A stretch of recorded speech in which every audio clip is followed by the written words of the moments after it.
on constructive digital assets policy, either in confidence or publicly. And if I'm asked to serve on some sort of digital assets advisory council, I probably would do so, yes. Michael, I also want to talk to you about MicroStrategy, your own plans. It's amazing. You have announced plans to raise $42 billion over 3 years. You announced that back in October. But the rate you're going at, and this is through convertible debt offerings, stock sales, the rate you're going at, you could fulfill that target by January. Are you planning to lift that cap and line up more facilities in the pursuit of more Bitcoin?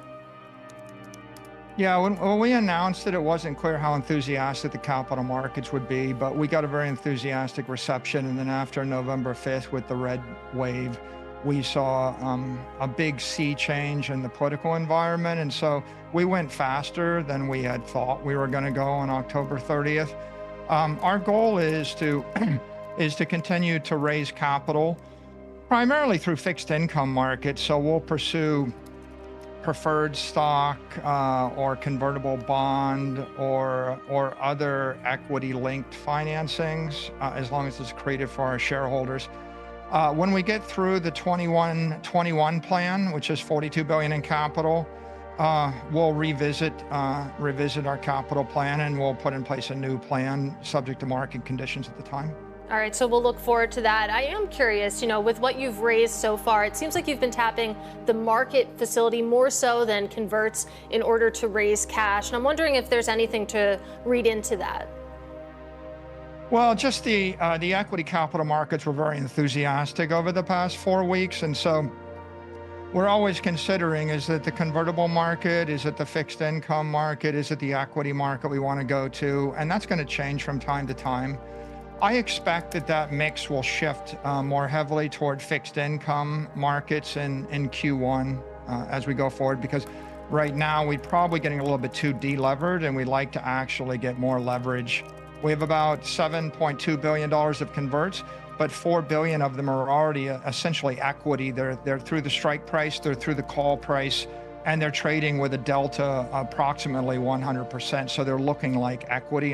And so we would like to go back and build more intelligent leverage for the benefit of our common stock shareholders. Yeah, speaking of common stock, of course, one of the big pieces of news, as Katie has talked about, was your index inclusion in the NASDAQ 100. And one big question is, would you or are you selling newly issued stock to index trackers? Is equity something that you'd be looking to add to instead? When we execute the ATM, we just sell equity into the market if we like the price and we like the terms, and if we think that the equity is undervalued, we don't. But we don't specify any particular buyer. I think that's just pari passu to every other investor in the market. So I want to get a little bit philosophical, because, we're talking now about NASDAQ 100 inclusion, and you're joining, of course, because MicroStrategy is nominally a software company. You founded it in 1989 as a software company. Do you still consider MicroStrategy a software company? Well, we have a very healthy software division now, and we're very proud of it, and I did create it. But we think of ourselves primarily as a Bitcoin treasury company now. So our primary method of generating shareholder value is through our treasury operations.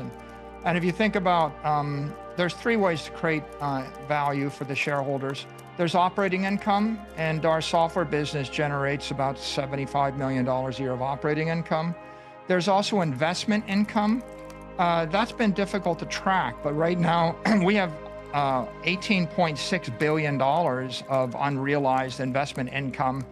People will start to get a better handle on that when we switch to fair value accounting next year, and then you'll actually see investment income captured in GAAP accounting. And then the third way to create shareholder value is acquisition income.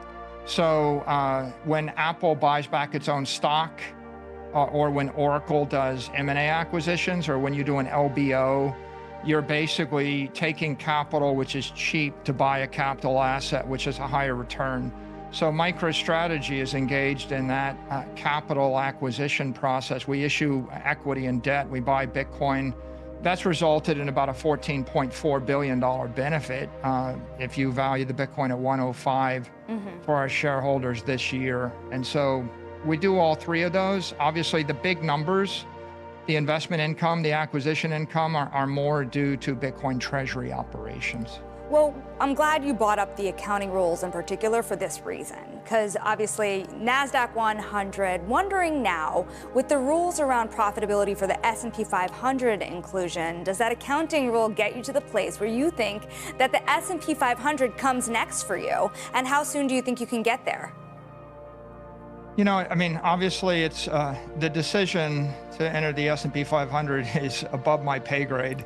So they will make that decision. But I'm optimistic in 2025 when we adopt fair value accounting, when we end up with $50 billion of assets on our balance sheet under fair value. If Bitcoin goes up 20% a year, you're looking at $10 billion a year of investment income. So I expect we'll be generating billions of dollars a year or tens of billions of dollars a year of investment income, which becomes GAAP profitability. And I think that is the final thing people are looking for inclusion in the S&P. And that would certainly be a sign of the times if you did get included in the S&P 500. So we'll have to keep in touch on that one. But I want to go back to the Bitcoin buying, and I want to talk about how you actually purchase the Bitcoin. Are you buying through an exchange, over the counter, peer-to-peer? This, of course, is made more interesting by the fact that obviously you're buying in bulk. We use regulated exchanges in the United States like Coinbase. And when we're buying, we'll be buying, you know, on a simple like TWAP algorithm. So our goal is to not be noticed by the market, not to move the market. If anything happens with the Bitcoin price or even with the MicroStrategy price, it isn't us. Our objective is to basically be market participants, but never move it up or down or be noticed. You know, it's interesting. I want to go back to something Katie was talking about before in definitions here. Are you a software company or not? But when you think about the legacy software business at MicroStrategy, what role does it have? Would you consider spinning it off? No, we're very partial to it. We love the software business.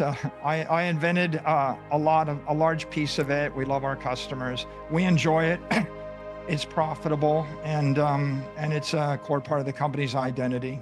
All right, well, worth asking anyway. I am curious about, you know, this unique treasury model that you have. Obviously, you've had great success at MicroStrategy with having a Bitcoin treasury.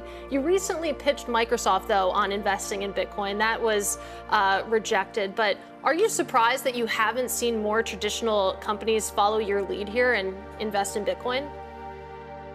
I think Microsoft's one of the great companies in the world, so they don't really have a need to adopt a new idea. But in essence, Microsoft's strategies are to buy their own stock back and to park short-term cash in treasuries and then to pay out dividends. That's very conventional. That's the finance playbook that would be taught at Harvard Business School. And if you're a successful company with a great business, you tend to stick with that playbook. The playbook changed, really it changed a few days ago when fair value accounting became mandatory. You know, when we go into 2025, I think you'll see the repeal of SAB 121. I think you'll see fair value accounting. I think you'll see Bitcoin embraced as a digital commodity by the regulators. We already can see the political winds are very favorably shifted. Now, for the first time in 100 years, large public companies have a capital asset that they can consider in lieu of treasury bills, and that's Bitcoin. It doesn't make sense to consider real estate or gold or paintings or barrels of oil as a treasury asset. It does make sense to consider Bitcoin. So really, we're year one of a new era, and I would think that the companies that embrace it first are the ones that have a need to know, or they're very close to the Bitcoin industry, the digital assets industry. The Magnificent Seven, they'll embrace it later because they don't need it now.